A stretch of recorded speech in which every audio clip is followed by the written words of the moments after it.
We're at 0. All right, guys, what is going on? I see we already got a couple people hanging out in the chat. We're still getting a little situated here. RSing and SC, what's going on? Agent K, what's happening? Michael McReynolds, what's going on, guys? I got to do a little quick search here for Jake so I can pull up the stream. Do you want the YouTube stream? Is that what you're asking for? Yeah. Give me 1 sec. It should say that we are live now at this point. So, yep, live now. Okay. Good. I thought it showed the comments on the side of the screen, but it should, man. That's weird. All right, where would you like me to send it here, Jake? Live chat. Oh no, don't worry about it, dude. I found it. I figured you would once I hit finally go. smashed up. Yeah.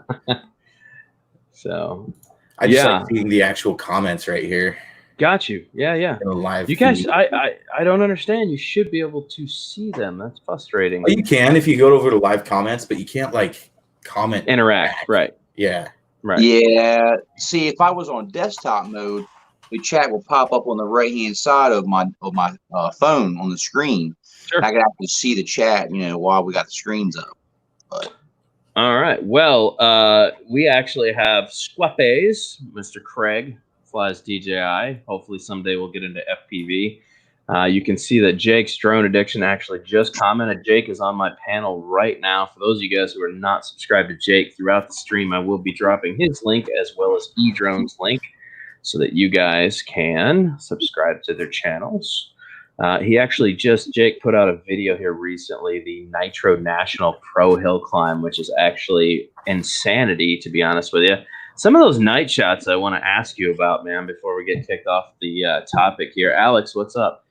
Those looked really insanely hard to see. How did you fly FPV in the dark? My man, right. Now, the field was super hard to see. What I did in that instance was I actually, I had my truck parked to where I could kind of use it as a runway, like the backlight. Or the cargo light, whatever. So what I did, I could see the track really, really well. Mm-hmm. But coming back, it was kind of insanity. So what I did, I turned on the cargo light. My truck was the only one with the cargo light on. So I was like, there I am. And right in front of me was this big green sign. So my cargo light actually lit up that green sign perfectly. So I got really lucky with the little situation I had there. So gotcha. But other than that, the Foxier, what am I running on that thing? The Predator V4. Is that running the CMOS sensor? What's that? Is that running the CMOS sensor? I don't know. I tell you what, man, I've noticed the CMOS sensors, you tend to be able to pick up a lot more detail in the darker light, like the later half of the day. You can still see. I'll be struggling to see with my regular eyes, and I put my goggles on. I'm like, whoa, it still looks bright in here. My man, it just tells me it's a WDR camera, but I will Google it for certain. Wow, why am I so zoomed in? Haha. That was pretty cool. There we go. Little effect there. All right, well, you search for that. Eric, why don't you tell us about your flying style and what you do on your channel? Yeah, my channel is eDrone on YouTube. Like Dan said, appreciate you, Dan. I'm just kind of like one of those channels where I just do a little bit of everything. I do the toy drones, I do the GPS drones, I do the FPV drones. It's one of them things where I put one foot in and then I just jumped in and I haven't gotten back out since. So I look at all aspects of things. I'm still learning each and every day. So, if you guys feel free to teach me something new, I'm all about learning. I think this is a great community we have together. It is an invaluable resource we all have to be able to connect with one another, to be able to utilize and be able to fly the best of our abilities. And I strongly feel that one good way to step up your flying game is to definitely find some people, get connected.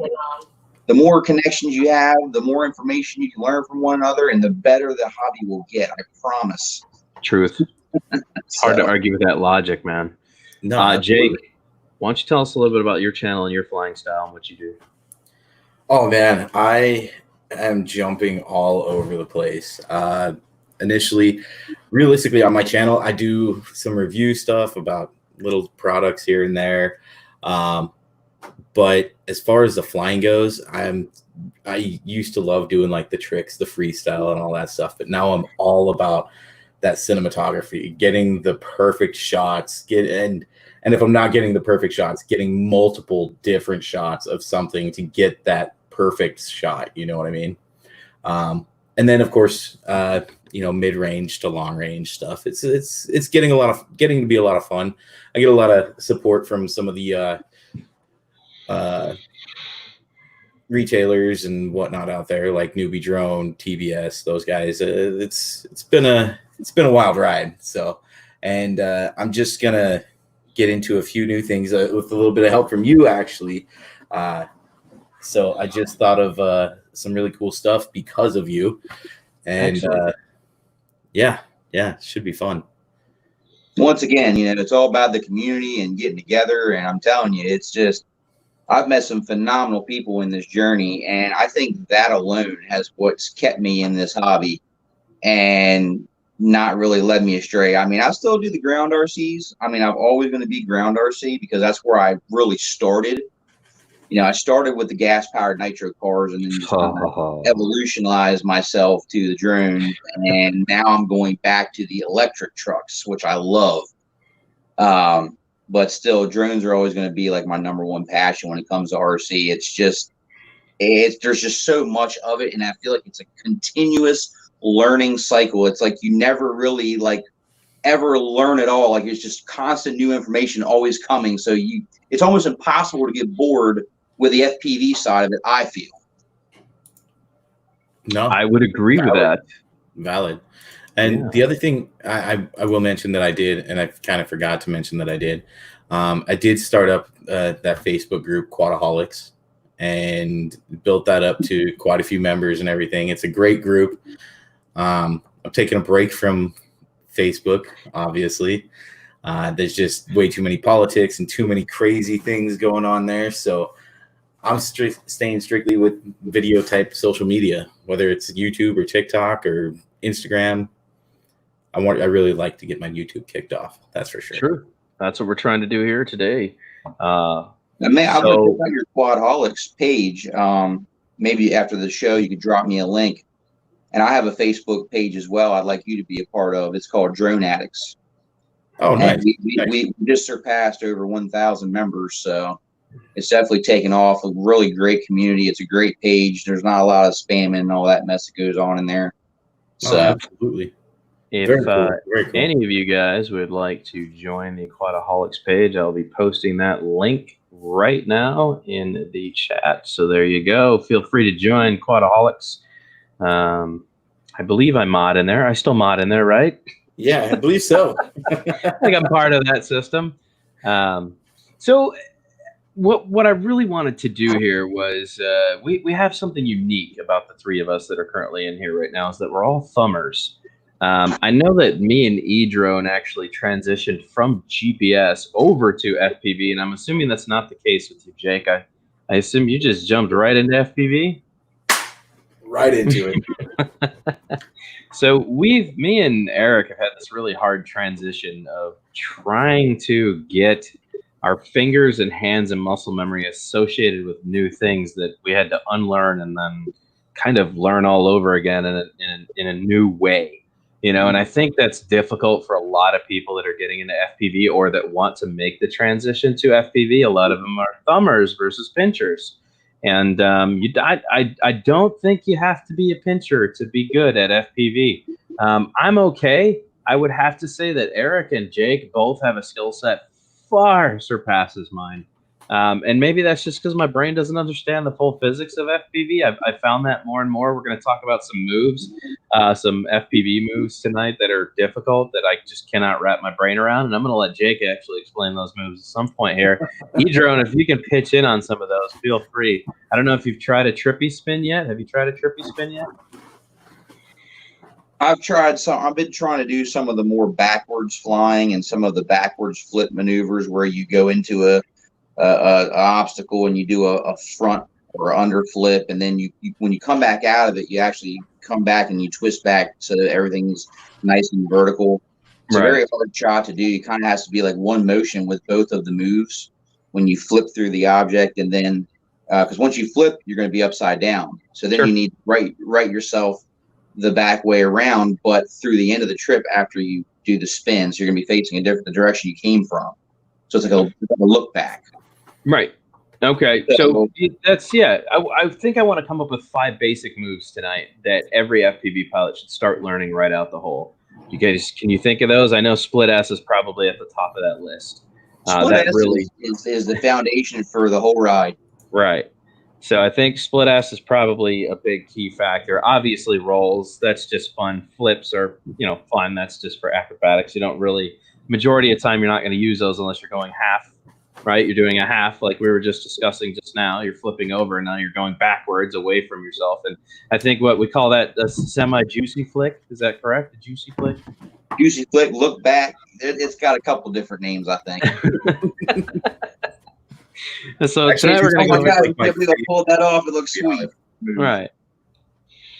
So let's start with equipment here. I'm sure both of you guys are going to have your own opinions on this, but I would like to get more involved here. I want you guys to give me your personal opinions. As somebody going from GPS to FPV, most likely going to be a thumber. Even if you're a pincher, this would probably still work for you guys. What starter package would you suggest somebody buys? Would you suggest a BNF or a RTF package? Something that's going to grow with your skill set? What do you guys think, man? Where would you head as a beginner? All right. Do you mind if I answer first on this one? Yeah. All right. So I've been through the masses and gone from buying in flies to, build my own flies, ready to flies, all that stuff. Personally, I think that someone just getting into the hobby, the first thing they need to look at is a radio. Never just a full ready to fly kit. I mean, you can get those little itty bitty things with what are they, like the tiny whoops and stuff like that, but those are not a real radio. Those are not a real radio. It's not going to be the same as using, say, for instance, the X90 Plus or even, I don't like Spectrum, but the Spectrum radios, and then Dude Man here, he's got the Tango 2. I had the Tango 2 and I love the Tango 2 because it's the form factor, it's lightweight and all that stuff. But one should obviously look at, I won't wear shoes unless they fit. I'm not going to run unless my shoes feel right. You know what I mean? Right. So I really feel like this is a pair of shoes that you need for running. It's actually a solid analogy. Good, well placed, man. Well played. Thank you. Why don't you, Eric? Why don't you show them the Tango 2 so they can get a look at this and why you say this is probably a good thing to start with. All right, let me back up and just give you my overall opinion, because the question was, if you're just getting an FPV, what's a good thing to start out with? What's something to get, something to get you in the hobby, get your feet wet? And that's really going to be different for every person, really, to be honest with you, because different people are going to have different skill levels, different mindsets. If you're going in the hobby and you're looking to get into something and you're not really sure, how much you really want to invest, if it's something you're going to be able to put a lot of time into, I definitely suggest you getting a ready to fly package, something that's got the transmitter, the FPV drone, something that's going to be good quality too, like maybe like a Tiny Hawk package, something from Emax, something from a quality vendor and a quality brand that you're going to be able to back up, and if something goes wrong, you might be able to get a little more customer support on that end. Before you go on, would you be saying that because your investment now is really small, so if it happens to be something you don't like, you can still get off of it? Absolutely. Me, I went balls in. After getting the Wizard ready to fly package and getting it all set up, I was sold, and that was a ready to fly package. So, I really think if you're somebody who has a skill level to where you don't want to get in it just to fly, you want to get in it for all aspects. You want to get into it for the building, for the setting up on the computer, for the programming, if you have the time to really invest, you're going to want to get you a nice solid transmitter. QX7 is great for a lot of beginners because I was going to say it's got so much functionality and features for the money that it's really hard to beat. Plus, it fits a wide variety of different receiver protocols. Right, with the protocol of the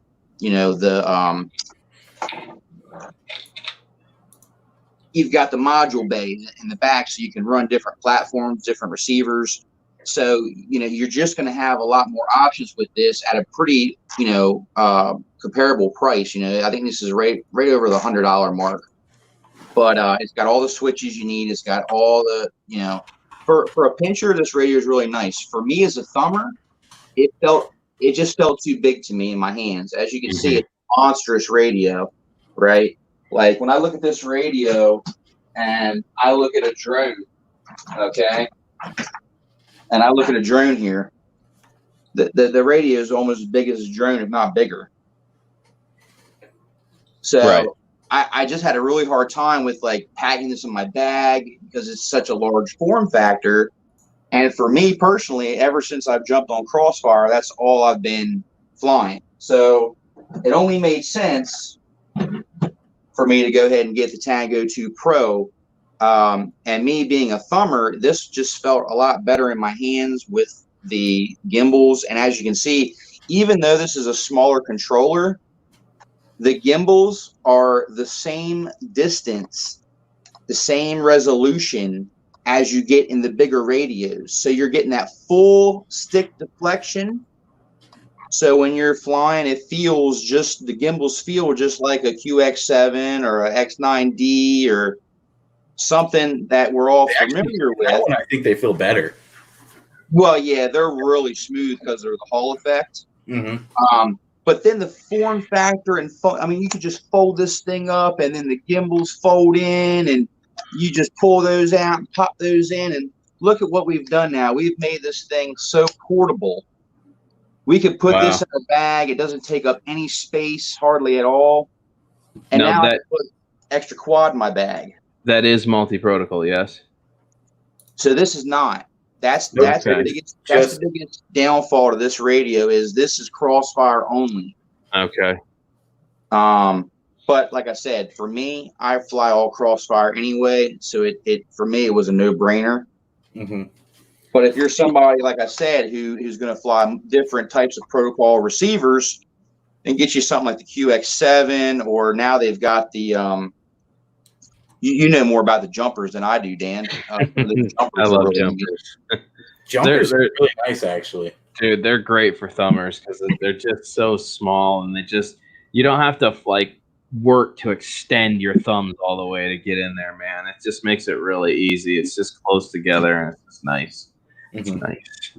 And see, with my FR Sky, my Tyrannic X9D here, I did put an R gimbal on this one, so I only have 45 degrees rather than that whole 60. Right. So it's nice on this end. This one I get this side I do still get the full resolution, but it was the throttle that I needed to have less throw on it. You know what I mean? So absolutely. And there's other things to go with shoes, in my opinion. For instance, the lanyard holder. This thing is tough. I frequently, like if I wreck or something, I almost want to throw my radio, and that thing just holds it tight to my neck. So, and not saying that all the radios don't have that. It's just this thing's proven itself time and time again. I will say, I mean, if you're a pincher, the Tango 2, it has plenty of space on here to pinch those gimbals. You can move those gimbals around and get full deflection the way that the face is set up. And it does have the lanyard holder here. I don't use a lanyard because, like I said, I'm a thumber. But I that's another plus for me as a thumber is I don't need a lanyard. Oh, come on. I like holding it, man. I'm a thumber. I quite frankly, now one thing I do on mine, and this is probably going to be completely different to y'all, is when I have it, most people I know, they'll stand up and they'll have their radio way down here. I can't do that. I like to have my hand debris up here. So my lanyard is actually pretty tight, so it kind of holds it, and it supports my hands, so I can still move freely as I'm flying. I'm still holding on to it, but it's just, I don't know, it's kind of nice. Yeah, it's kind of nice.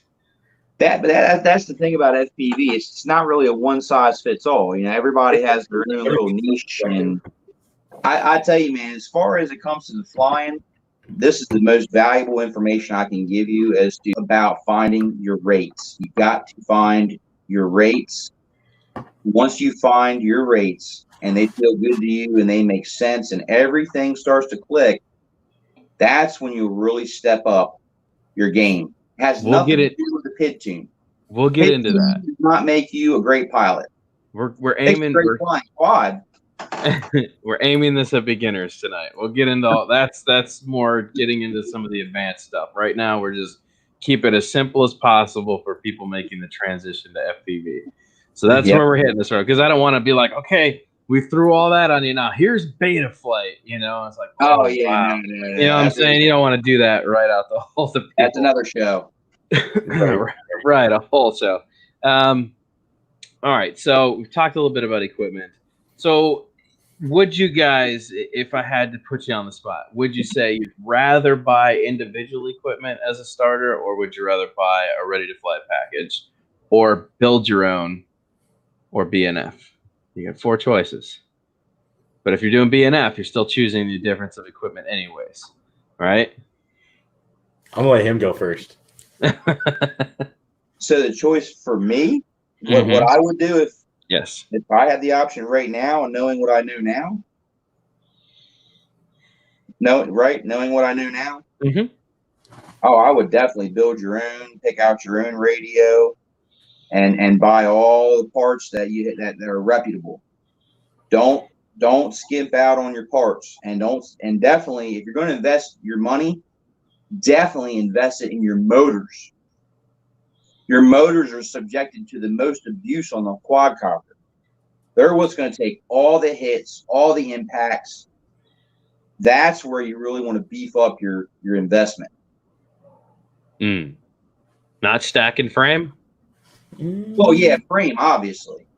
But I'm talking about as far as components. If you're going to skimp out on any of the components, don't let it be your motors. Right. Don't go with budget motors. You can go with budget ESC or a budget flight controller, no problem. Don't go, real budget on ESC either. I wouldn't recommend doing that. You want to get a good premium. You want to get premium parts if you're going to make a build. I'm telling you. So before you go, Jake, the one thing I've noticed getting into FPV myself is that I wish, had I had a second time to do it around, I wish I would have bought better equipment out of the hole, because it seems like I would make a purchase and then it would become obsolete, or it wouldn't function with half the other stuff that I got my hands on later, and then I had to repurchase, and then I couldn't sell what I bought originally to anybody. So I think if moving forward, and we have taken leaps and bounds. I started flying FPV, 3 years ago, just playing around with it.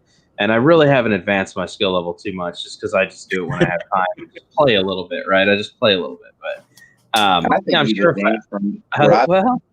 I'm sure if I went out and flew every single day and it wasn't hot and I could do that, then I would probably become a more advanced pilot quickly. But I just do it for fun. So, it is what it is. But I wish if I had a second go around, I would have bought a multi-protocol. I would have bought better goggles. It's because now I'm repurchasing things and I can't get rid of the old stuff.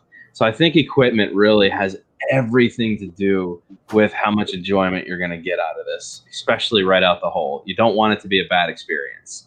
So Jake, go for it, man. All right. So this is a subjective opinion for everybody, and I'm not going to say anything bad about anybody else's opinion on anything like this, but I will say it. I will tell you right now, frames, they matter. I will tell you right now also, I've bought a $110 frame and it was garbage.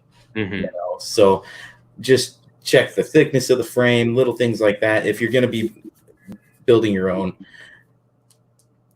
I'll get onto the build your own stuff in just a second. But to answer your question, with the bind and fly kits or ready to fly kits that they have now, because I know how well some of them fly, I would probably do a bind and fly, especially just getting into it. Because like me, for instance, here, I went and bought all the cheap parts. You know how many of these Spectrums I've had? Dude, I could, yeah. Now, the Spectrums I didn't like. I've had 3 of those. I went from the DX6E to the DX6 to the DX8 G2, and I didn't like any of those. They felt good in the hands, but I just didn't like their setup. That's what I'm talking about, shoes. You know what I mean? Right. Then I stumbled upon this. Well, really, it was probably the 1st or 2nd gen model of it right here, and fell in love with that one. So that was my pair of shoes. That was my running shoes right there. Then finding out that all those cheap parts that I bought, the blackout frame, it wasn't a real blackout frame. It was a eBay special blackout frame. Some old Simon K cheap ESCs, you know, and a Naze 32. I found the cheapest of the cheapest of the cheapest that I could find, because I was like, I'm getting into this hobby. I don't want to spend a ton of money. Well, it turns out I spent a bunch of money there. And then I was like, well, shoot, I don't like this. I don't like that. I don't like this. I don't like that. They're not working very well for me. I can fly. I could kind of fly. But these aren't working very well. So I'm going to get better stuff. And my mistake was I went from buying garbage to buying half garbage, half of the premium equipment, which still laid interlaced with just garbage. And now I'm buying pretty much all primo equipment, you know, like the newbie drone stack. Those things are freaking insane. That's what I'm using, for instance, in that new video that I just shot with their motors and stuff like that. Yeah, they're way more expensive than, you know, Sam Gooks and an Omnibus F4 and, you know, Racer Star ESCs, but I never found that those less expensive pieces of equipment really did the job for me. And if they did do the job, they did it for a very short time. Right. You know, I don't think anybody should flake out on anything of their equipment. Maybe the frame a little bit. You can buy a cheap, good frame. I think there's frames out there for 30 and 40 bucks. I wouldn't personally go anywhere under like a $50 frame myself. Sure. Make sure that the carbon's right. You know, little things like that. But I wouldn't get cheap components for it. Cheap cameras, you know, things like that. Headset as well. That's subjective for everybody, because I went from the Predators, I went from the Quantums, the big box goggles with a big receiver on the side, and that didn't do the job for me. So I wanted better video, longer range video, you know, stuff like that, dual diversity. Right. So I went and bought a Fat Shark HD3. That has been my go-to headset ever since, because it's got a big old field of view. It fits my head right. Sure. Had to get a different this, that, and the other thing. But it works really, really well. Now there's the HDOs. Right. And they're coming out with digital all over the place now. So, for instance, the DJIs, I freaking love those. I love them. The Orcas are pretty good too. Oh, the Orcas were darn good too. I will say the Orcas are darn good too. Yes. I would rather have those over my HD3s. I'm just not about to fork over another $600. Right. Michael says, well, I'm hearing a lot of talk, but I'm not learning much here. Actually, right now, Mike, this is just talking how to choose your equipment. So there's quite a bit of learning actually taking place here, man. We're talking about how you should choose the specifics of choosing your equipment. Then we get into the other stuff. So we've basically decided what? I have Ready to Fly, right? I also have bought Bind and Fly. If you're buying Bind and Fly, you're going to end up having to buy your own transmitter and buy your own goggles if you don't have them already. And then you have to choose batteries. Okay. Batteries are a whole nother day as well. We'll get into there's tons of stuff that needs to be taught about batteries. So today is initially choosing your equipment. And I think probably there's another part of this I want to touch on. Somebody who's transitioning from GPS to FPV, do you think they should start off in stabilized mode, or do you think they should immediately just kick it off in acro and just get through it without even touching stabilized? If you're doing, now here's where the key is, because if you're doing whoop racing and stuff, most of those guys fly in stabilized, right? The small micro whoop racing, most of those guys are stabilized flyers. So if that's your aim, then you would want to stick with that. But if you're branching out into more freestyle or stuff like that, then the transition to acro is kind of a necessity. So I guess what would you say is best to do? Start with acro and then flip the switch to horizon and stabilize just to get the feel for those in case you decide to fly that way? Or how would you go from there? Ooh. Yeah. I would say go right into full blown acro. Don't even worry about stabilized until after you got acro down. Then go ahead and do your stabilize with your whoops and all that. I mean, I fly both, and I don't have any issues with transitioning from flying the whoops, on stabilized to getting the goggles and doing acro, or jumping into a Mavic Air and flying that in stabilized mode. I think that's the benefit of flying all types of drones. You familiarize yourself with every type of platform, every different way each one handles when it comes to toy quads. Just you put a drone in my hands and I will know exactly what to do with it. I'll just know.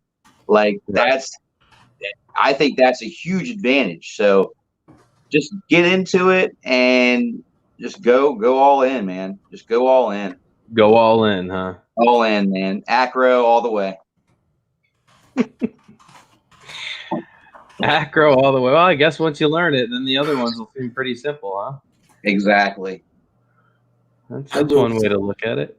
I will say, if you don't have a lot of money, then I suggest you spend lots of time on a simulator with your nice picked out transmitter.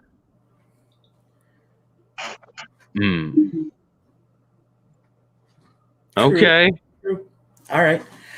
Well, I will have to say I fully agree with it. I mean, when I first started out, at least when I first started out, I did do the Horizon, and I forgot what the other mode's called now again. Air mode, acro, angle, 3D, angle mode, angle mode, yeah, angle mode, stabilized. Started with angle and Horizon, and I will tell you, like, my quad would fight me in those modes. That was back in the day, Nays 32 style, but as soon as I got into acro where I had full control over the drone, it was boom, bam, it was on. And I will say the same thing with my son. He did perfectly fine with acro mode. Horizon and angle mode were they were troublesome at first. So now I use angle mode every once in a while on a semi whoop, and that's about it. Right.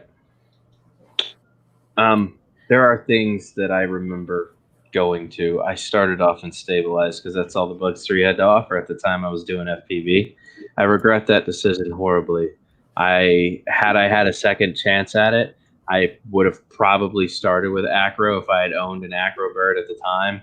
And I think the transition to FPV would have been a lot smoother because I have picked up some traits and characteristics from flying stabilized that are really hard to shake now that I fly acro often. And I think one of those is overexertion of not just yaw, but roll. I have a real heavy time with roll. I feel like I need to really put a lot of roll into turns and maneuvers, and I don't think it's quite necessary. I think at higher rates of speed, yaw is your best friend with a little bit of roll. And but flying that transition really screwed me because I'm like, oh, there's a tree coming. I know I need to avoid this tree. So instead of going around the tree, I add a little roll, and I just kind of roll out of the way and roll back. And it doesn't look nearly as smooth as doing the whole transition. And so these are traits that I can't shake, and I have a really hard time. And I think it made it harder for me to understand the physics of how some of these moves are deployed. properly. So we're going to get into that because I do want to talk about your thoughts on the 5 best beginner moves to start with once you've got your kit and your setup. I think Jake, do you have a sim set up so you can show us some of these things? I think we were talking about that. You have the ability to sim up. I'm actually having troubles with my radio right now. That's what I've been working on this whole time. I don't know what's going on. Eric, do you have the ability to sim up? I can hook to my computer and show you the screen, and that's about it. That's all we're looking for, a little screen sharing, and I'd be more than happy to pin that. I'm sure the majority of these moves you probably will be able to pull off beautifully. I think we'll go through I don't them. know about that, but we'll give it a try. The fun thing, I can transition between your share screens, so if somebody can pull it off better than the other, we'll go ahead and just go back and forth here. I think talking about the moves first is probably beneficial, kind of trying to explain it and then showing people how these moves are done. I think that's probably the best way to hit it. Yeah, definitely. Yeah. So I'll let you guys sim up real quick. We'll see if we can. And Jake, if you never get yours working, it is what it is. There's always another day. Let's answer this question. Is DCL worth trying? I have not tried it yet. Really? I don't think what I've am I done using? DCL either. I have not tried it. I'm still stuck on Velocidrone for some dumb reason. I've heard great things about it. I've heard the physics are great. I know a lot of people who played on the Xbox, and I'm not a fan of using a spring Xbox controller, and I'm not about to ruin my $60 controller just to try it out. You know what I mean? Sure. Mel says, what's wrong with Velocidrone? Well, Mel, in my opinion, it's very floaty and the physics are just not wonderful. Velocidrone has a lot to be desired, I think, and I'm kind of mad at myself for paying for it. I think Velocidrone has, like I said, it just doesn't feel realistic. When I compare that flying to, and obviously a sim is just to help you understand the motions, it's to get you in there so that you kind of understand the physics of it. But I think there are like liftoff. I think liftoff is probably way better than Velocidrone, and it's a lot more accurate with the physics of how it works. Would you guys agree with that? Yeah. I mean, I fly liftoff, and it feels pretty close. Right. But I've not flown the other ones. I think I may have done Velocidrone once. Yeah. But it's definitely different than liftoff. There is no doubt about it. It's a very floaty sensation that doesn't make sense. Real quick, I want to tell you another good thing about this radio, and I'm not trying to upsell it, believe me, but I love the USB-C charging on this thing, man, and hooking it up to the computer, it recognizes it like immediately. And the battery life on this, guys, is like crazy good. Mm-hmm. Like I'm able to get probably like 6 or 7 packs before I even need to think about charging it. Sure. I mean, not even think about charging. I'd probably say I could probably get maybe 10 packs out of it before I would even need to put it on charge. Tango 2, correct? Anybody curious about that? That's the Tango 2 transmitter with Crossfire. Yeah. And it hooks to your sim too, no problem. Yeah. Mel says, I'm ripping it up in Velocidrone. Oh, I have no doubt that I can't rip it up in Velocidrone. I just think the physics of it don't make sense. If I try to move in Velocidrone and I was like, oh, that wasn't too bad, and then I go out and try it realistically, it's a totally different world. It just doesn't feel natural. The flight of it doesn't feel natural to me. All right, let me see how I can get this camera over here for you. See if I thought you could just share your screen, bro. Just activate screen share. Well, I don't know why this keeps popping up. Try to get rid of that. It's been a while since I've been on liftoff, but it should work. Let me try to tilt this down some more. Well, see, I'm not using my computer to be on the stream. That's your problem right there. I'm using my phone. Yeah, when you said share your screen, I thought you meant you were gonna literally like you did go literally like I'm gonna share my screen. No, I said I can. I said I can take a recording of me flying. Okay. All Hold on, right. I'm trying to level it up. Well, it's better. It's better than what we're working with right now. I don't have my controllers out in the car currently, so I can't even plug in if I wanted to. I'll try to see if I can get it close enough to portray what I'm doing here. All right. How's it going over there, Jake? I think I might have it. All right. I'm gonna be able to go back and forth between you guys. Probably should have got a longer cable. I love the afterthoughts, man. Ah, there it is. Let's hope everything still works because it worked last time. So. Well, this will work here. I'm actually going to drop myself out here. Oh, go ahead. I don't even know how to. I haven't played this in forever, just being honest with you. Really? Okay. Yeah. All right. Well, this will be fun. You should be able to pull off basic maneuvers, yeah? Oh, yeah. Oh, yeah. Oh, yeah. Basic maneuvers. Oh, yeah. All That right. better there, Dan? Funny The guy. Yeah, it looks from what I'm looking at, it looks good, man. There's a little overcast, but yeah.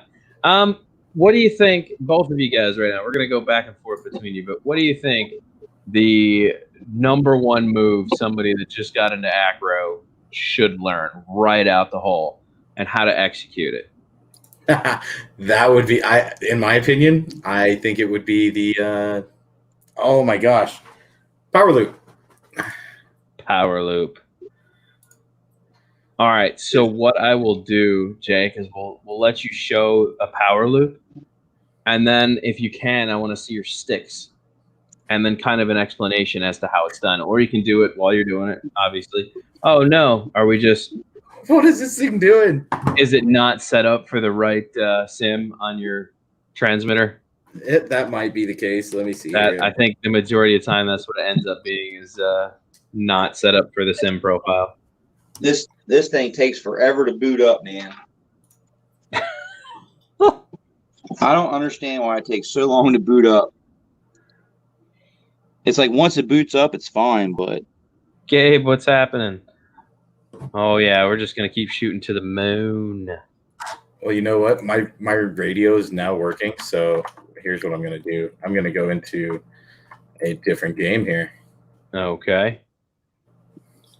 Come on, you can do it. Oh my gosh, your computer's slow. Glad I bought Alien. Well, I'm glad I got Alienware. Well, it's once it gets going, it's fine, but yeah, I haven't run it in a while, so it might need like updates. Ladies and gentlemen, that's how you know that you've gotten good. You don't play your sim anymore. You go out and real world it until you break props and bust frames and smash out cameras. Yeah, there you go. Hashtag truth. I'm on a whole new journey now, man. I'm going for consistency. So now I'm building my 4 rigs that are same everything, same parts, frame, motors, everything's the same tune, same everything. So if I crash one, I jump it to the other one and it feels exactly the same. Sure. That makes total sense, obviously. For obvious reasons. Obviously, parts all swap, no problem. You need to rob parts off this one for that one. Let me make sure my controller works. Yeah. I'm gonna try to. Wait a second. Oh my this. Gosh, there, E-drone. It's just so slow. Are you actually restarting? Something's wrong because it should have booted up by now. There we go. I'm just going to boot it up. Go to a free flight session here. Nice. Yeah. And I know you were wondering about a specific trick. Let's see if I mess up and make an ass out of myself.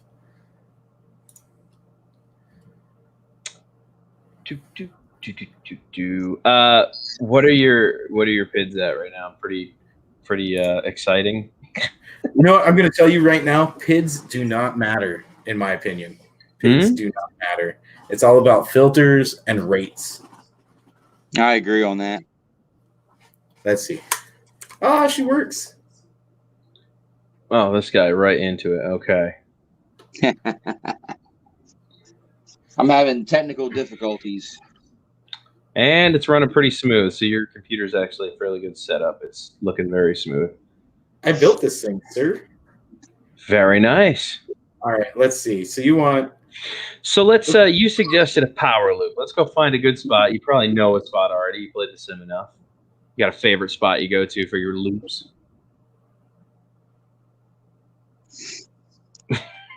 Well, just make it look simple. Why don't you? See, these are people that understand that physics don't like apply to drones. There we go. That was smooth. That did look nice. Now, I guess this isn't going to work. I don't know what's going on. I've tried. Let me just end it. All right. So what he's doing right now is what we call power loop, guys. And I'm going to let Jake try to explain this to you. Think about, even if you're on GPS, pretty much the same controls apply, except you have full control of the throttle and pitch angles as well as roll. So it's, your bird is not going to return to its gyro sensor needs of having to straighten out when you do these maneuvers. It will hold that pitch or that roll factor until you tell it otherwise. Now, my biggest suggestion is, and I hate to say it, and I hate to be contradictory to some of the Rotor Riot guys, but when you first start doing this, don't hesitate to send it to the moon. Right. You're gonna get comfortable however you want to get comfortable. Sure. But like, in my opinion, I think that you should go to something that's gonna have plenty of room over it, and you can send it to the moon at first. Once you're like actually ready for it, then start getting close. Right. Yeah, we're not gonna lie here, guys. There is a lot of crashing involved with learning these things. If you're doing this out in the field instead of a sim, you're going to crash quite often until you get the move down.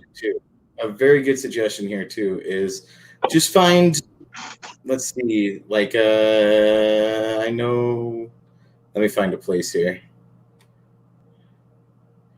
I know there's 2 trees somewhere. So like, find a nice little opening with some trees like this, and just practice going like that a little bit. And you got to kind of pop your throttle at the top though, like where you want to stop going, where you want to. You see how my throttle kind of blips there? Okay. Throw myself backwards. By the way, guys, you can see his stick commands down at the bottom of the screen, so you can see what he's doing. So left side is yaw and throttle, and right side is pitch and roll. So you guys can see exactly what's happening on the sticks. Well, you're actually dropping the throttle quite often, man. Full out. Oh yeah, I rarely drop out. I rarely drop out of throttle. Always, whenever, it doesn't matter what you're doing, even little rolls like that, I drop the throttle. Always, because then you just use your hang time for whatever you need. So, for instance, this complete right jump. Yeah, interesting. There's those physics I was talking about. You just smash into tree branches and nothing happens. Well, there's a way you can set it up to where you actually can't have damage to your quadcopter on the on this particular simulator. Okay. I do get damage. Yeah, you can actually turn it on to where you actually get damage. So when you hit stuff, it starts flying like not as good. But it's annoying, so I just turn it off. Yeah, God mode is good for this. That's for sure. Yeah, because I mean, you're at the end of the day, you're not really looking for like realism, like in that kind of way. You're looking for stick time and muscle memory. All right, that move you just did, was that not a juicy flick? Yes. That's the look back. Juicy flick, look back. Nah, the juicy flick, I love. Oh, it makes sense now. I had updates I had to do. As soon as I went to power cycle it, I heard the music kick on for the simulator. I said, "Yep, that's the way you're going to work." Hold on a sec, 'cause I'm trying to focus on how he's doing this move. I'm watching his stick controls. Go ahead and hit it. So you kind of got to give it a little bit of a push. How did you roll? Okay. That didn't make sense. One more time. Oh, I see what you're doing. You're going out and wide. So you're basically just rolling the right stick across the top, dead up, and then straight over into roll. Yep. Aha. So you're giving it a blip on the throttle, and then you're just complete Well, roll out. Give it a little bit of a jump there too. Right. So, and you can do it the other way too. You can do it where you look up and then come back instead of flicking it down. Mm-hmm. You can flick it up and then look back. Now, Sparks, I love watching Sparks do those look backs because he rolls through it.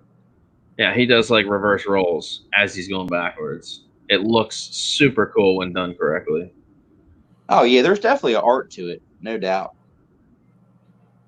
let's see. What am I looking for here? Man, now you got me wanting to play. This thing ain't See? to boot up. Oops, there we go. There's some damage. Tree life. All right, so we understand power loop. That is a definite move that you would start off with. If you were to learn one trick right out the hole, it would be power looping first. Oh, yeah. Oh, yeah. For Now, me, absolutely. E-drone, you agree with that or no? Oh, definitely. Power loop is a good basic move to definitely, familiarize yourself with. And it's more complicated than that even. Just doing a roll. Right. Or a backflip or front flip. I'd say that the split S is definitely. See, and that was going to be my next one. That's a priority move, I think, is a split S. Split S is the most interesting change in direction you can do. Yeah. And it is the foundation for a lot of the other tricks. So what he's doing right now is, well, he did kind of a half power loop there. So that's a split S. Basically what he's doing, guys, he's giving a little throttle, right, coming over the top of the object, and he's going into a roll and then pulling down on the stick so that it levels out the body. Yep. It allows you to float over the top of trees if you want to, and it just looks extremely cool. Yeah, I think the idea, though, is after you do it to have 6 more tricks lined up in your head so that you can keep this constant flow going. I don't understand how guys do that. I really don't, man. They just it's have almost like you have to stop thinking about it and just do it. Yeah, I know. Because the more you think about it, the more it'll look jerky and you just won't look natural. Sure.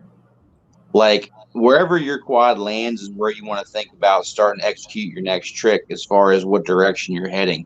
Right. If it looks like you change direction on purpose, that's where it looks like not as good.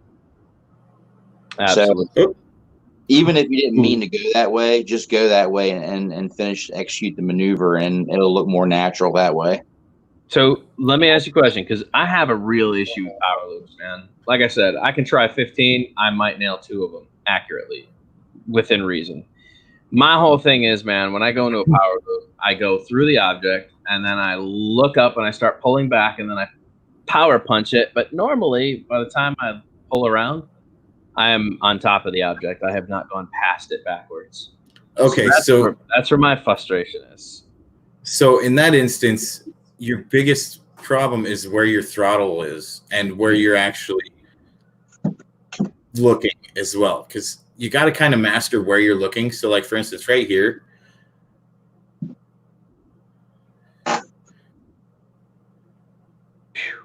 good recovery, by the way. Thank you. So for instance, right here, if I want to go just over this, you got to really be looking at, you got to concentrate on where your angle of your drone is, like your camera is, because like on here, I think I'm at 25 degrees. Right. So technically when you're looking up, you're still going up. Right. See that I had more up movement than I did backwards movement. Sure. You got to basically be looking. Let's see, this object right here is probably a good one. So if I want to go back, I got to make sure I'm actually looking backwards. to throw myself backwards. Right, which I can never tell because all I see is the sky. So do I actually have to keep pulling back a little bit until I see the ground or a tree or the object I'm trying to do it over? How does that? I'm going to go to these things over here. It'll give a better idea. Okay. I can tell you right now, these are moves that people are just going to have a problem with. And I think the better you can explain them, you know. So I'll try to keep this kind of centered here. That's a big one there. Oh, my. Just so everybody knows, in real life, I would have crashed already into the roof like 8 times. You just got to make sure that you kind of jump at the right time, I guess. And it really is all about your throttle management. So you're throttling up, and then you're the throttle and when to reapply it. Right. Okay. Throttle so management is the key. I'm literally hitting that throttle just to basically jump. It. Right. You know what I mean? Flip. Yeah. You have to use your forward momentum to carry you through the maneuvers. That's the best way to do it without giving it too much throttle. Right. Okay. Now this is that ridiculous trippy spin. It's better with maneuver. It's doesn't better make with sense. It's better with more tilt. Increase camera angle. Yeah. All right. Watch this trippy maneuver here, guys. This is a rough one. I cannot wrap my head around this.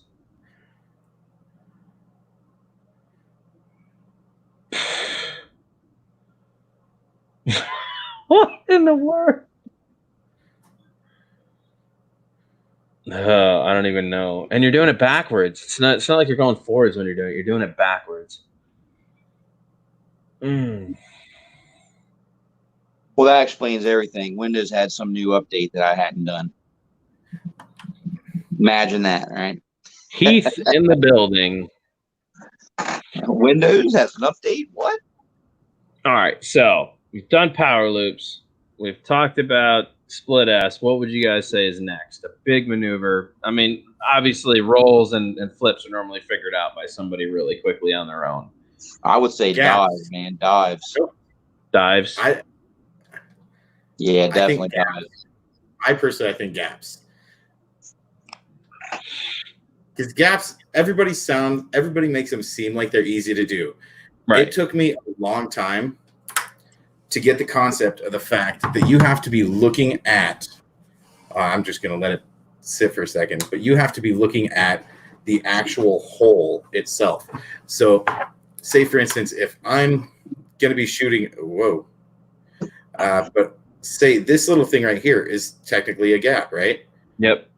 You want to know where you're going. You want to look through the hole, not at the hole. Because the instant you look at one of these, it's done. Right. That makes total sense, actually. So just make sure you're looking at the objective, 10 feet ahead of you, always through, never at the actual object you're trying to get through. So, oops. See, I messed up. Same thing with the dives, because I know when I dived my first condo, it was it's not really when you first see it on someone else do it from a video, it just looks so easy, right? But then when you actually go to do it, you're like, why can't I can get close to it, but why can't I get closer and not hit it, obviously. And that's all about that momentum and throwing yourself at the building and then using that split S to quickly change direction and come down and just stay as close as you can to the very last minute and then pull up. True. Because if you pull out too early, it's just not going to look as good. You have to try to wait to pull out until you're almost at the bottom. Now, see, this is what I have a hard time with, and I'm gearing up to do this downtown Tampa with the Psych building, which is 390 feet tall or something. It's pretty ridiculous. I'm going to try my first building dive here, tall building, downtown building dive. And I got to tell you, man, I'm really squinchy about this. I just don't see this going well. Nice. Well, make sure you have a full battery, obviously, because you're going to need more than you think to scale that building to get up. Yep. And then what you want to do is you just want to use that forward momentum and kind of fling yourself towards the building, and then right when you fling it, hit that split S. And then line it up and just stay as close as you can and just try to if you pull out too late and you're going to have a crash, it's going to be ugly. Right. So that's where you really got to be on that throttle and just kind of ease into it as you're going down. Start to ramp that throttle up so that when you get to the bottom, when you go ahead and apply a little bit more, you can pull out of it without hitting it. Instead of like oscillating and like cruising into the ground. Yeah, because you don't want to be at like low throttle, wait all the way till you get down to the bottom and then ramp up the throttle real quick. That's going to give you that prop wash. Right. Oh, it's finally loading up. I think we're in business. What's prop wash? Watching him is making me want to get on mine like right now. Wacky, wild stuff. All right, so dives are pretty easy. It's just you're going up and then you're basically nailing a split S. That's what you're doing at the top. Just make sure when you're doing, I think if you're going to be diving down this building, just control it like you would you're going down the road. Right. So look at, I didn't think about that. Look at it as a road with zero throttle until you get to the bottom. That's what air mode's for. Right, 10% curve. Gotcha. Makes total sense, actually. What else you got? This is good. No, we're going for number 4. I wanted the 5. I think we should come up with the 5 and show them. So we're on number 4 now. What do you think? What would be your next go-to that you could apply towards other moves? Well, what did we do? We did power loop. We did.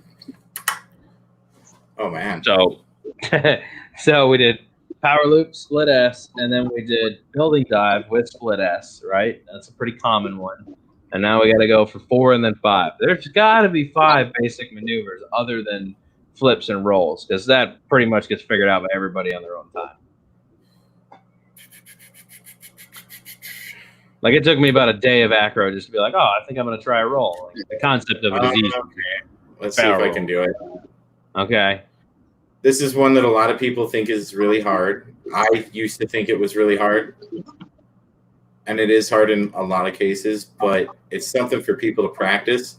And a good place to practice this specific trick is in an area like this right here, where you have an open side to one side. Okay. You know? So you can have a structure over here and then nothing over here. So a light pole, for instance, would be best, in my opinion. Okay. That's way there's less to really hit. So, but. Oh yeah, see that's wild. It's easiest with like a green or something. Uh-huh. But it's the exact same thing as a power loop. Only, oh yeah, see.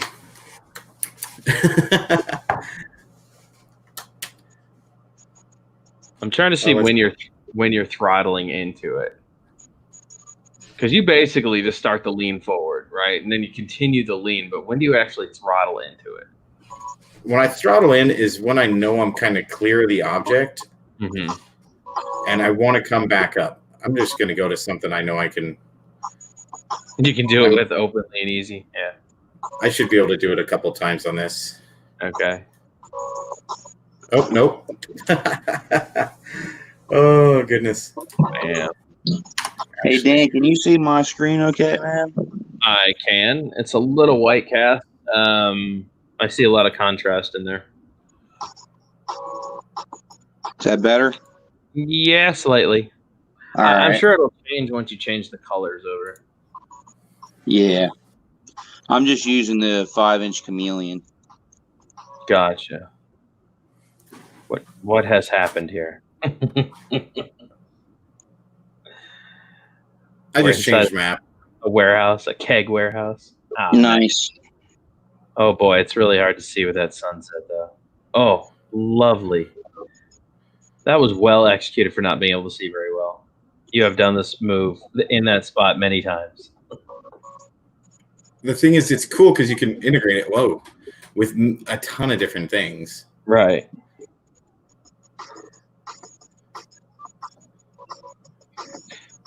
Night Train says Maddie should be easier because of due to object view.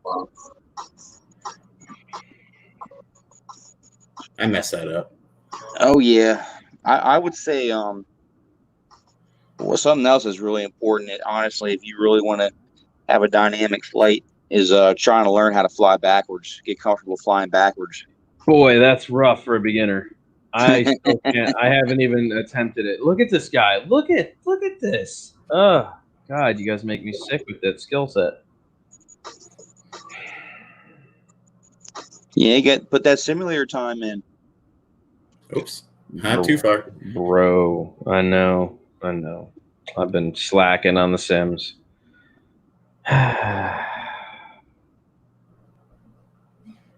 I need this practice as much as the newbies that are trying to watch this and be like, "Oh, I need to do this." Me too.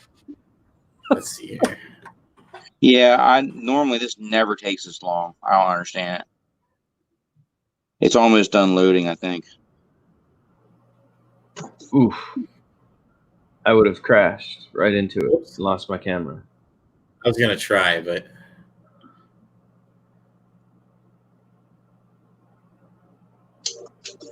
it's flying like crap right now. Grr. Mike, what's up, dude?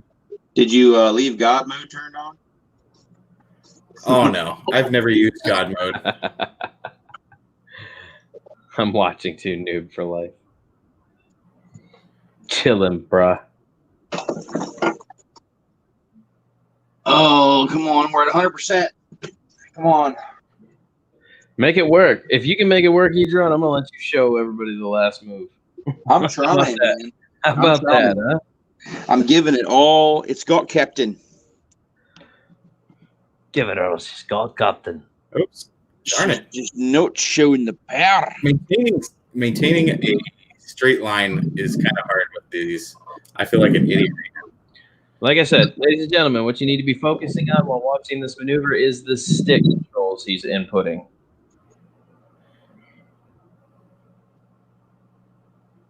Been a while since I brought out the sim. Oh, is it going to work? Oh, here we go. Oh yeah, we got the full. Dude, killing it. Oh no! Oh, right.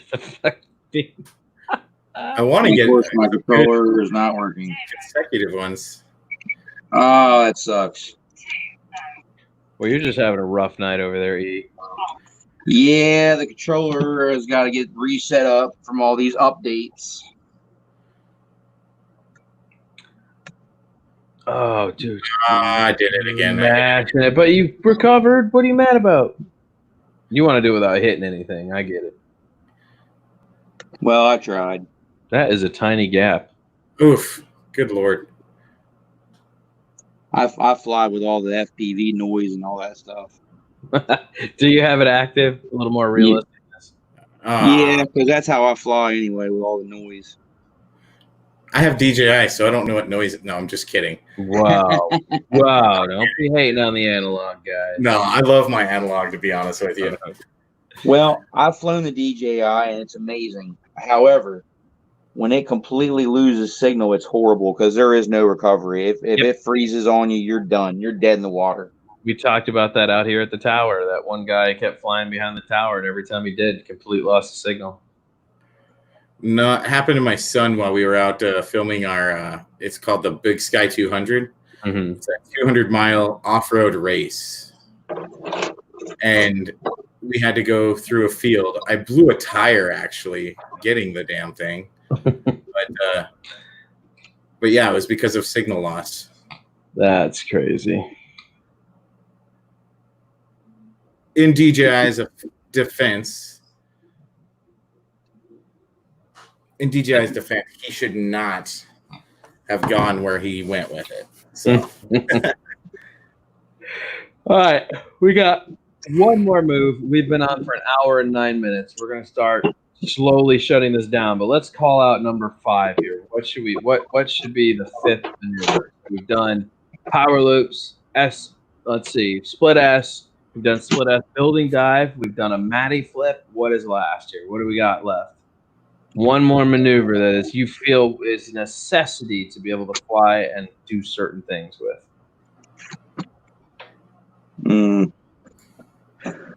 I'd say probably. Let me get this straight again. Yaw spin. Yeah. That's where my mind was going. You want to take it inverted just to have some fun? I can do both, but like, for instance, in that new video that I just did, I used a lot of yaw spins just to get the perfect shot. And the main goal is to just keep whatever you're passing or whatnot just in frame. Now, you are adding a small amount of roll to that yaw, yes? Just to keep it level. Okay. That is where my mistake apparently seems to keep going. Oh, yeah, because if you just go in yaw, right, what's going to happen is you're going to be looking up, and it's not going to look cool at all. Right. I want to keep whatever's in frame focused. So it's like,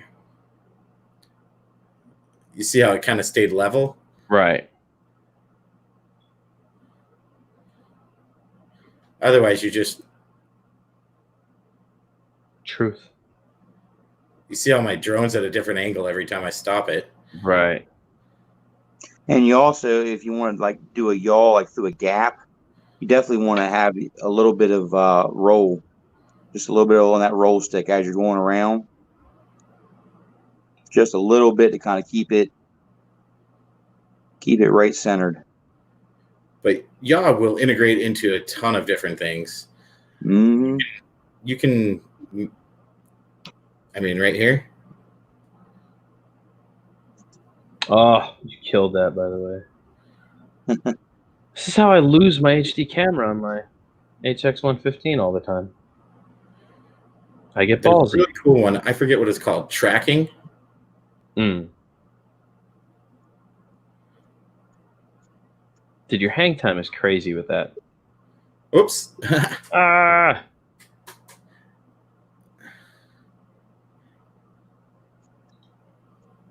Yo, so I'm pretty new to FPV, and I was wondering if you could recommend a kind of upgrade guide to my gear. Well, that depends on what you're currently rocking.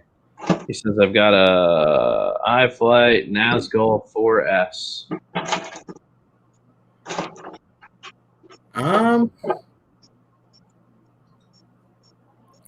Is he looking to get like another bind and fly, or? Yeah, I guess we need a little more information. Because he said gear. That's just one thing. That's just your quad. We're actually talking like gear, like new transmitter, goggles, and everything, or just a drone. Because I already know what Eric's suggestion is going to be. It ain't going to be B&F. It's going to be build it, fly it, break it. And then repair it and repeat. Repair and do it again. Now, don't get me wrong. For a noob, I think a bind and fly is good as long as it's got good components. However, once you get into it, like my current best setup is an Apex frame, and that's not a cheap frame.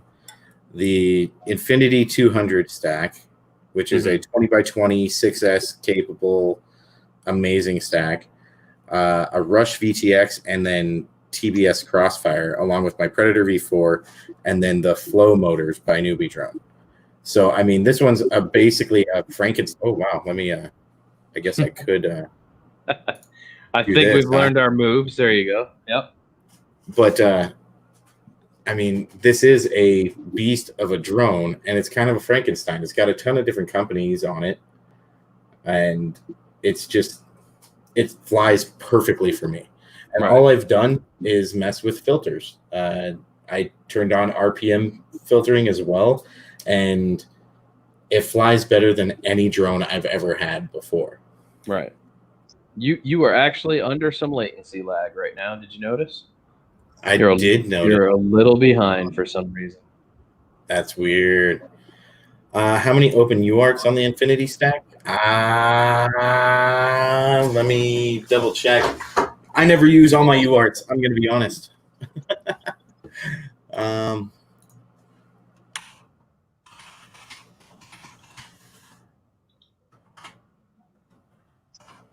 By the way, we can see you, Eric, just if you're wondering.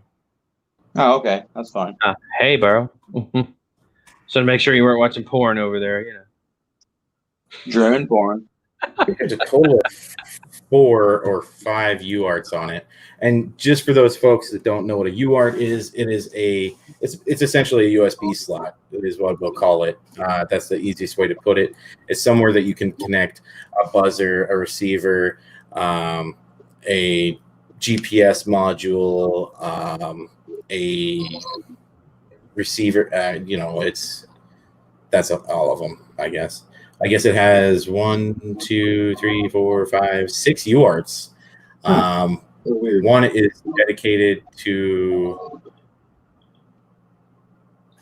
your RX, your receiver. One is dedicated. I guess depending on what you're running for a setup, it has 5 technically. The one UART on it is dedicated to DJI, so that one really doesn't count. Oh, good. Which one is Newbie Drone? Which one is Newbie Drone? What's? I don't get the question. That's what I was saying. I couldn't figure out where he was going with that because he said I just got the iFlight Titan DL5 with DJI Air unit, and then he goes on to say which one is Newbie Drone. I'm not quite sure, Gabe. I don't know where you're going with that. It's a company, actually. Oh, well, I knew that. I'm part of their Facebook group. Yeah. Which brings me to my next point. Jake runs Quadaholics. He's on break temporarily from the group right now for personal reasons. And which are probably good reasons. I'm going to give him that. They're probably good reasons. I think everybody should take a break from Facebook. But if you haven't taken a break, here's his link in case you want to join that group and not take a break. There's an amazing... Actually, Night Train's part of that group since freaking forever. Yes. Let's see. Copy. All right. We are going to be dropping eDrone's link to his channel next so you guys can subscribe to him. Iceman, what is happening, my brother? Love the name change, dude. Mr. Iceman. Yeah, and all you got to do is just... And then, last but not least here, guys, we have, instead of sharing his channel, I'm going to share his channel in a way, but I'm going to actually drop Jake's newest video. If you guys have not seen this video, here is his link to his channel, so you guys can subscribe and check it out. Because I promise you, it is fire. Oh, we're live finally at the end of the show. It's straight fire, dude. So you have everyone's link in there. You're already at my channel, so you already know what you're doing here. For the 13 people that are left now, we went from 17 to 13 pretty quick. So I guess people are checking out channels. That's positive. So hopefully you gain some new people. And if you guys have questions, I'm sure Jake would be more than willing to check his comments on a daily so he can answer those comments. It's so horrible. I almost check them hourly. I make sure to get notifications here and there, but sometimes I am super swamped, but I always get back. Yes, and eDrone also is very knowledgeable. If you guys couldn't tell, he's been doing this for quite some. How long have you been flying eDrone?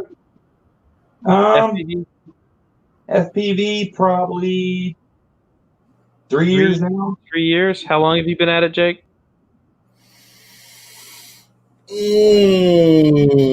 Oh my gosh. 5 years? 5 years? 5 years, maybe. Oh, well, that's why your skill set's so much better. I'm not even going to worry about you anymore. I'm like, damn. Some people started a year ago and they blew right past me, and I'm like, God, I must just not invest enough time in this. I don't understand. I don't feel bad now. All right, you're on a bar above the roof. You guys have everyone's link. It is there in the comment section. For any of you guys who enjoyed this, don't forget to smash the like button. And I'm thinking about doing this once a week. Jake, are you up for this once a week or every other week? You want to do something every other week or once a week? Every week too much? I might be able to do something. Right. I can try. No guarantees all the time, but yeah, okay. Absolutely. I think the next one that we're gonna do on your channel instead. If you're down for that. So if you guys want to witness the next one, you're gonna have to go over to Jake's channel, whether you want to or not. If you want to see my beautiful face, Jake's beautiful face, and maybe even if E-Drone's up for it, E-Drone's sexy, good, chubby cheeks. Oh, yeah. So you guys have everyone's link. Did you want to say anything personally, Jake? Nice to meet everybody. Nice to hag. I don't know what to do with my hand. You put me on the spot. No, absolutely. Hit me up if anybody has any questions at all whatsoever. Also, that video that he just linked in the description or in the ching chang there, he actually brought up. Oh, he's over here. He actually brought up a cool subject as far as tricks, how do you thumb and all that stuff. I'm actually going to give a tutorial on how I got a lot of those shots in upcoming episodes and on the next stream. So that was the next one was going to be, this one was just a basic introduction to the thumbers, as well as anybody wanting to get into FPV. But I think, yes, move break, thumber for life. Move breakdown next would be definitely probably beneficial to everybody. Are you going to preload a video for everybody to watch? That way you can walk through it with commentary during the show? Or are you going to just drop it? What I think I'm going to do is I am going to actually build a specific video, 2 video clips together to kind of show, hey, I really did this 40 times to get that perfect shot. So it's not always going to come at you with the first shot, you know? Yeah. See, and I'm a one-run guy. I go out and I just fly, and then I take my footage. I'm like, yeah, I went through 2 packs. I'm a boss. And then I just upload those 2 videos because I don't care about editing like that. So, you want to know how many batteries I blew this weekend, dude? Oh, I'm sure, dude. You probably went through like 70 batteries and then had to recharge all of them. More? Fuck, shut up. How many? About 160. Wow, no way. Oh, yeah, dude. My truck was on the whole time. I must have wasted 2 tanks of gas just charging. So that is insane. So Night Train, I am down for that. We'll talk, buddy. I know that you and Jake and E-Drone would definitely get along. So yeah, I figured you would be up for it once you saw what we were going to start doing here. So this was the first episode. If you guys enjoyed it, smash the like button. Go check out everybody's channel. E-Drone, what's your deal, man? You want to talk to these people or what? You want to show them your nipple or something? I just got to the sim. I'm like getting into it. I'm like, oh, I missed this, man. He's in his zone now. We can't shut him down. I know. I finally got it booted up.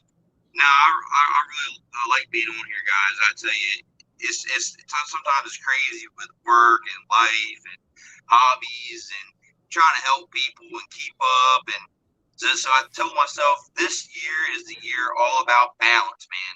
This is the year of balance. So I'm going to be trying to stick my toes in everything I can and contribute my time in every way between my family, my job, my hobby, my friends. So I would love to be back on, man. Absolutely. This is not the year for your microphone on your phone. It's doing it's doing the thing. Yeah, bro. Just crapped out. It might be over here.